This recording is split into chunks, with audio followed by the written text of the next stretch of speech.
Hi friends. ரொம்ப நாளாக ஒரு விஷயம் நான் யோசிப்பேன் எப்பயுமே. எனக்கு தெரிஞ்சு நிறைய பேர் இதை யோசிச்சிருப்பீங்கன்னு நினைக்கிறேன். வெளிநாட்டுக்கு வந்த பிறகு எப்போ சமைச்சாலும் இதை யோசிக்கிறது என்னென்னா, நாங்கள் அங்கே அம்மா சொல்லி கொடுத்தா அதே ரெசிபி தான் இங்கேயும் வந்து சமைக்கிறோம். அதே மசாலா தான் போடுறோம், அதே எல்லாம் தான் போடுறோம். இருந்தாலும் அந்த டேஸ்ட் வந்து சரியான வித்தியாசமாக இருக்குது. ஏன் அப்படின்னு யோசிச்சிருக்கோம் நிறைய தடவை. அதாவது டேஸ்டெல்லாம் வருது, ஆனால் ஏதோ ஒரு திருப்தி குறையுதே அப்படின்ற மாதிரி இருந்துக்கிட்டே இருக்கும். அப்போது யோசிப்பேன், நான் சில வேளை தண்ணி மாற்றமாக இருக்குமோ, இல்லாட்டி மிளகாத்தூள் எல்லாமே வித்தியாசம்தான். அங்கே நாங்கள் வந்து மில்லில் கொடுத்து அரைச்செடுப்போம், இங்கே வந்து நாங்கள் பொட்டலில் வாங்கி எடுக்கிறோம். அப்போ அதெல்லாம் ஒரு வித்தியாசம் இருக்கும் அப்படின்னு சொல்லி நான் யோசிச்சுப்பேன்.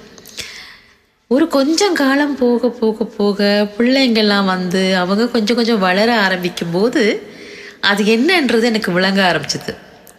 என்னென்னா, அங்கே இருக்கும்போது ஒரு கோழி வாங்கினோன்னு சொன்னால் அது அம்மா அப்பாவோட ஒரு 4 பிள்ளைங்க, பாட்டி தாத்தா எல்லோரும் சேர்ந்து சாப்பிடக்கூடியதாக இருக்கும். ஸோ அதில் உருளைக்கிழங்கெல்லாம் போட்டு ஒரு கோழிக்கறி வைக்கிறாங்கன்னு வைங்க.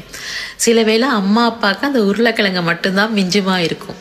பிள்ளைங்களுக்கெல்லாம் போட்டு கொடுத்துருவாங்க. சரி, எல்லோரும் சேர்ந்து சாப்பிடும்போது ஆளுக்கு ஒரு 2 துண்டு அப்படி வரும்னு வைங்களேன்.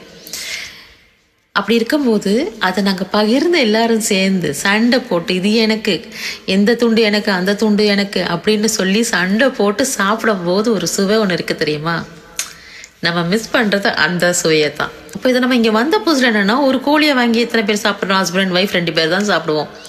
சாப்பிட்டா அதில் பாதி கறியை வச்சு பாதி பொரிச்சு சம்பல் அது இதுன்னு என்ன வச்சாலும் அந்த சுவை எங்களுக்கு வர்றதில்லை. ஏன்னா நம்மளால் திருப்தியாக சந்தோஷமாக சாப்பிட முடியறதில்ல. காரணம், நம்ம எல்லாம் ஒன்றா சேர்ந்து இருந்து வளர்ந்த எங்களுக்கு இங்கே வந்து தனியாக எல்லாமே செய்யும்போது, தனியாக சாப்பிடும்போது அது ஒரு வெறுமையாக தான் இருக்குதே தவிர அது வந்து சந்தோஷமாக சாப்பிட்றதுக்கு முடியறதில்ல. இப்போ பிள்ளைங்கள்லாம் வந்ததுக்கப்புறம் ஓரளவுக்கு அந்த அந்த ஒரு சந்தோஷம் இருக்கும். இப்போ சமைக்கும்போது கூட நம்ம என்ன செய்வோம்? நம்ம பிள்ளைங்களுக்காக சமைக்கிறோம் அப்படின்ற ஒரு சந்தோஷத்தில் சமைப்போமா? அப்போ அது சுவையாக தான் இருக்கும் கட்டாயம். உங்களுக்கும் அப்படி இருந்திருக்கா? யாருக்கெல்லாம் அப்படி இருந்திருக்கோ கட்டாயம் எனக்கு கமெண்ட் பண்ணுங்கள். Thank you, love you all.